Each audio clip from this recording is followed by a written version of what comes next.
Namaste, welcome to Edu9 Career Guidance, Josh Innovations Private Limited, Edu9 Overseas Consultancy. మీ అందరికీ తెలుసు కదా MCC counselling జరుగుతుంది and state counselling కూడా జరుగుతుంది. ఫస్ట్ ఫేజ్ కౌన్సిలింగ్ అంతా కూడా కంప్లీట్ అయ్యిందండి. మనకి సీట్స్ ఏవైతే అలొకేట్ చేశారో ఆ అలొకేషన్ చేసిన సీట్స్కి స్టూడెంట్స్ కూడా రిపోర్ట్ చేస్తున్నారు.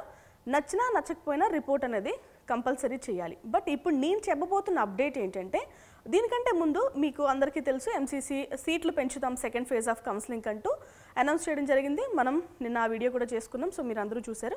మనకి ఆంధ్రప్రదేశ్ విషయానికి వస్తే గవర్నమెంట్ మెడికల్ కాలేజ్ ఒంగోలుకి అయితే 30 సీట్లు పెరిగినాయండి.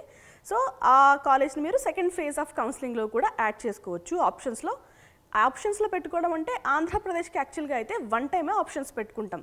సో మస్ట్ అండ్ షుడ్గా ఉన్న 35 కాలేజెస్ కూడా పెట్టుకోవాల్సిందే. సో ఈ పాటికే పెట్టుకున్నారు. సెకండ్ ఫేజ్ ఆఫ్ కౌన్సిలింగ్లో సీట్స్ యాడ్ అవుతాయి అంతే. కానీ తెలంగాణలో అలా కాదు కదా. సెకండ్ ఫేజ్ ఆఫ్ కౌన్సిలింగ్లో ఆప్షన్స్ మనం యాడ్ చేసుకోవచ్చు, ఎడిట్ చేసుకోవచ్చు, మార్చుకోవచ్చు, పైకి పెట్టచ్చు, కిందకి పెట్టచ్చు, ఏదైనా చేయొచ్చు. కానీ ఏపీలో అలా కాదు, వన్ టైం ఆప్షన్స్ ఎక్సైజ్ చేస్తాం. సో ఇప్పుడు doctor NTR university of health sciences నుంచి రిలీజ్ అయిన అప్డేట్ ఏంటి అంటే మీరు కాలేజ్కి వెళ్ళి రిపోర్ట్ చేసినా కూడా మళ్ళీ సెల్ఫ్ డిక్లరేషన్ ఇవ్వాలి. జాగ్రత్తగా వినండి. కాలేజ్కి వెళ్ళి ఆల్రెడీ రిపోర్ట్ చేస్తాం, బట్ సెల్ఫ్ డిక్లరేషన్ అది ఇవ్వాలి. ఇస్తేనే మీకు ఆ సీటు నచ్చినట్టు, లేదు అంటే ఆటోమేటిక్గా మీరు సెకండ్ ఫేజ్ ఆఫ్ కౌన్సిలింగ్కి వెళ్ళిపోతారు. క్లియర్ కదా? సో ఎవరికైతే సెల్ఫ్ డిక్లరేషన్ ఇస్తారో వాళ్ళు ఏదైతే సీట్ అలర్ట్ అయిందో ఆ కాలేజీలో ఉంటారు. ఎవరైతే సెల్ఫ్ డిక్లరేషన్ ఇవ్వరో వాళ్ళందరూ కూడా సెకండ్ ఫేజ్ ఆఫ్ కౌన్సిలింగ్కి ఆటోమేటిక్గా అప్గ్రేడ్ అయిపోతారు. సో అది నోటిఫికేషన్ సారాంశం అండి. మళ్ళీ నేను క్లియర్గా చదువుతాను, జాగ్రత్తగా వినండి. ఓకే, సో మనకి 2 టైమ్స్ నోటిఫికేషన్ రిలీజ్ చేశారు. జూలైలో ఒకటి, ఆగస్ట్లో ఒకటి. దానికి కంటిన్యూషన్గా ఇప్పుడు సెప్టెంబర్లో కూడా నోటిఫికేషన్ రిలీజ్ అయిందండి. ఇది దేనికి అంటే notification to retain or continue in the phase 1 reported college or seat. So phase 1లో ఏ కాలేజ్లో అయితే రిపోర్ట్ చేశారో ఆ కాలేజ్లో మీరు ఉండడమా లేదంటే ఎగ్జిట్ అయిపోవడమా అనేది మీరు ఇప్పుడు సెల్ఫ్ డిక్లరేషన్ ఇవ్వడం పైన ఆధారపడి ఉంటుంది. ఓకేనా? Phase 1 reported or joined candidates will receive message from Dr. NTR UHS Vijayawada regarding submission of self-declaration to retain or continue at the Phase 1 reported or joined seat of MBBS course for the academic year 2025-26. ఎందుకు చదువుతున్నానంటే చాలామంది self రిపోర్టింగే ఇవ్వరు. Self reporting ఇవ్వకపోగా ఇప్పుడు మీకు ఆ seat కావాలనుకోండి, చాలామందికి first ఫేజ్లో వచ్చిన సీట్తో సాటిస్ఫై అవ్వడమో లేదంటే నచ్చిన కాలేజ్ రావడమో ఏదో ఒక కండిషన్ జరగడం వల్ల వాళ్ళకి ఆ సీట్ నచ్చుతుంది. సెల్ఫ్ డిక్లరేషన్ ఇవ్వాలి కదా కంపల్సరీ. సో ఆ విషయం తెలియకపోవడం వల్ల ఏంటంటే వాళ్ళు సెకండ్ ఫేజ్ ఆఫ్ కౌన్సిలింగ్కి అప్గ్రేడ్ అయిపోతారు ఆటోమేటిక్గా. సో నచ్చిన సీటు పోతుంది. సో అందుకు మీరు కంపల్సరీ సెల్ఫ్ డిక్లరేషన్ అనేది ఇవ్వాల్సిన అవసరం ఉంది. సో నేను ఈ కాలేజ్లోనే ఉంటాను, నా పేరు పైన ఈ కాలేజ్లో ఈ సీటు రిజర్వ్ చేయండి అని మీరు సెల్ఫ్ డిక్లరేషన్ ఇవ్వాలి. ఓకేనా? సో ఓకే రైట్, ఇక ఇవంతా కూడా సారాంశం అవేనండి.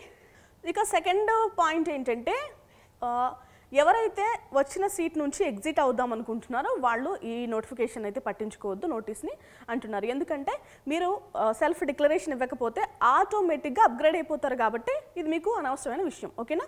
మీరు కాలేజ్ని ఆ సీట్ని రీటైన్ చేయడమా లేదు కంటిన్యూ చేయడమా అనేది ఫుల్గా మీ డెసిషనే అయి ఉండాలి. మిమ్మల్ని ఎవరు ఫోర్స్ చేయొద్దు అండ్ కాలేజ్ తరపు నుంచి ఎలాంటి ఫోర్స్ కూడా ఉండదు. ఫోర్స్ ఉంటే కనుక మీరు కంప్లైంట్ అనేది ఇవ్వచ్చు. ఓకేనా? రైట్, ఇక మనం సెల్ఫ్ డిక్లరేషన్ ఇవ్వడానికి డేట్స్ ఏంటండి అంటే మీరు లాగిన్ చేయాల్సిన అవసరం ఉంటుందండి. ఎలా లాగిన్ చేయాలో కూడా చెప్తాను. Self declaration to retain or continue in the existing seat ఎప్పటి నుంచి అండి? సెప్టెంబర్ 5 టీచర్స్ డే రోజున ఉదయం 11 గంటల నుంచి సెప్టెంబర్ 9 సాయంత్రం అంటే ఆఫ్టర్నూన్ టైంలో 3 గంటల వరకు మీకు అవకాశం ఇచ్చారు. సో ఈ 4 రోజుల వ్యవధిలో మీరు సెల్ఫ్ డిక్లరేషన్ అనేది ఇవ్వాలి. మర్చిపోకుండా గుర్తుపెట్టుకోండి. ఈ కంపల్సరీ ఈ అప్డేట్ అనేది MBBS నీట్ ఎగ్జామ్ రాసి కౌన్సిలింగ్లో పార్టిసిపేట్ చేస్తున్న ప్రతి విద్యార్థికి మీరే చేరవేయాలి. ఎందుకంటే వాళ్ళు సీటు ఆటోమేటిక్గా క్యాన్సిల్ అయిపోయే అవకాశం ఉంది కాబట్టి అందరికీ ఈ విషయం అనేది తెలియాలి. ఓకేనా? చాలా ఇంపార్టెంట్ అండి. అండ్ ఇంకొక విషయం ఏంటంటే మీరు చాలా ఆప్షన్స్ పెట్టుకుంటారు కదా. ఆప్షన్స్ అంటే 35 ఆప్షన్సే ఉంటాయి, అబ్బాయిలకు వచ్చేసి 34 ఆప్షన్సే ఉంటాయి. ఎందుకంటే అమ్మాయిలకు ఒక ఉమెన్ కాలేజ్ ఉంది కాబట్టి శ్రీ పద్మావతి, అది ఎక్స్ట్రా ఉంటుంది కాబట్టి 35. అబ్బాయిలకి 34. ఈ 34 ఆప్షన్స్ మనం పెట్టుకుంటాం. కానీ ప్రయారిటీ మీది ఒకలా ఉంటుంది, నాది ఒకలా ఉంటుంది, వేరే విద్యార్థిది ఇంకొకలా ఉంటుంది. సో ఫస్ట్ ఆప్షన్ మీరు ఏదైతే పెట్టుకుంటారో ఆ ఫస్ట్ ఆప్షన్ కనుక మీకు అలాట్ అయితే కనుక ఈ మెసేజ్ అనేది మీరు ఇగ్నోర్ చేయాలి, మీకు అనవసరమైన విషయం ఇది. ఓకేనా? ఎందుకంటే మీకు ఇంకా అప్గ్రేడ్ చేయడానికి ఏం లేదు కదా, పైన ఆప్షన్స్ మీరు ఏం పెట్టుకోరు కాబట్టి ఇది మీకు అవసరం లేదు, మీరు ఇగ్నోర్ చేయొచ్చు. ఓకే, సో ఫైనల్గా ఎవరైతే సెల్ఫ్ డిక్లరేషన్ ఇవ్వరో వాళ్ళందరూ కూడా సెకండ్ ఫేజ్ ఆఫ్ కౌన్సిలింగ్కి ఆటోమేటిక్గా అప్గ్రేడ్ అవుతారు. ఎవరైతే సెల్ఫ్ డిక్లరేషన్ ఇస్తారో వాళ్ళందరూ కూడా ఆ సీట్కి ఆ కాలేజ్కి వెళ్ళి చదువుకోవచ్చు. ఓకే, ఇక వేరే డీటెయిల్స్ చూద్దాం. ఇంపార్టెంట్ నోట్ ఏంటంటే నేను ఆల్రెడీ చెప్పాను కదా, మనకి సీట్స్ అనేవి ఇంక్రీజ్ చేశారు. ఓకే, ఒక్కొక్క కాలేజ్కి, ఒక్కొక్క స్టేట్లో ఉన్న ఒక్కొక్క కాలేజ్కి ఇంక్రీజ్ చేయడం జరిగింది. అండ్ కొత్తగా కూడా కొన్ని కాలేజెస్కి పర్మిషన్స్ అయితే వచ్చాయి. 50 సీట్లు, 25 సీట్లు ఇలా అయితే కొన్ని కాలేజెస్కి పర్మిషన్స్ వచ్చాయి. అండ్ డీమ్డ్ యూనివర్సిటీస్లో కూడా యూజీ కోర్సెస్ కూడా సీట్లు అనేది ఇంక్రీజ్ చేయడం జరిగింది. మనకి ఆంధ్రప్రదేశ్ రాష్ట్రానికి వచ్చి గవర్నమెంట్ మెడికల్ కాలేజ్ ఒంగోలులో ఉందికండి, ఈ కాలేజ్కి 30 సీట్లు అనేవి యాడ్ అయినాయి. ఓకేనా, ఇంకా 30 మంది విద్యార్థులు, మెడికల్ విద్యార్థులు జాయిన్ అవ్వచ్చు. ఇక ప్రాసెస్ చూద్దాం 1 by 1, జాగ్రత్తగా చూడండి.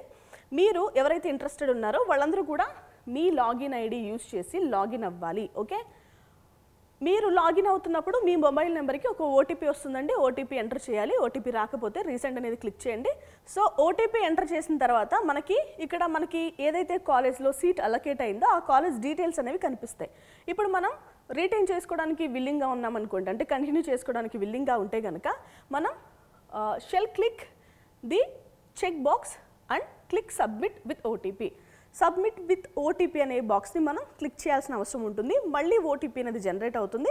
ఓటీపీ ఎంటర్ చేస్తే మనం సెల్ఫ్ డిక్లరేషన్ ఇచ్చినట్టే. ఓకేనా, సెల్ఫ్ డిక్లరేషన్ ఇస్తే ఏదైతే సీటు మనకి అలొకేట్ అయిందో మొదటి ఫేజ్ ఆఫ్ కౌన్సిలింగ్లో ఆ సీట్లో మనం ఉండిపోతాం. ఓకేనా, మీరు సెల్ఫ్ డిక్లరేషన్ ఇవ్వడం అంటే మొదటి ఫేజ్లో వచ్చిన సీట్లో ఉంటామని అర్థం కదా. సో సెకండ్ ఫేజ్కి వెళ్ళడానికి మనకి అర్హత అయితే ఉండదు. ఎలాంటి కంప్లైంట్స్ ఇచ్చినా ఓకేనా, అలా అవన్నీ ఏమి సూట్ కావండి. సో డెసిషన్ మొత్తం కూడా అథారిటీ బాడీదే ఉంటుంది, ఫైనల్ డెసిషన్. మనం తర్వాత పోరాటాలు చేయడానికి ఇవన్నీ కూడా టైం వేస్ట్. ఓకేనా, మీకు ఎలాంటి డౌట్స్ ఉన్నా కూడా, టెక్నికల్ డౌట్స్ ఉంటే కనుక ఈ నెంబర్స్కి కాల్ చేయొచ్చు. రెగ్యులేషన్స్కి సంబంధించి డౌట్స్ ఉంటే ఈ నెంబర్స్ కాల్ చేయొచ్చు. టైమింగ్ కూడా వచ్చారు, ఒకసారి కావాలంటే ఎవరైనా స్క్రీన్ షాట్ తీసి దగ్గర పెట్టుకోండి. సో ఇది ఓవరాల్ నోటిఫికేషన్ ఏంటంటే doctor NTR university of health sciences నుంచి రిలీజ్ అయింది. సో ఇష్టం ఉన్న వాళ్ళు సెల్ఫ్ డిక్లరేషన్ ఇవ్వండి, ఇష్టం లేని వాళ్ళు ఫర్దర్గా మొత్తం ఇగ్నోర్ చేసేయండి. ఓకేనా, అప్పుడు సెకండ్ ఫేజ్ ఆఫ్ కౌన్సిలింగ్కి వెళ్తారు. ఓకే, ఇది వాళ్ళ అప్డేట్. ఖచ్చితంగా అందరికీ షేర్ చేయండి. Thanks for watching.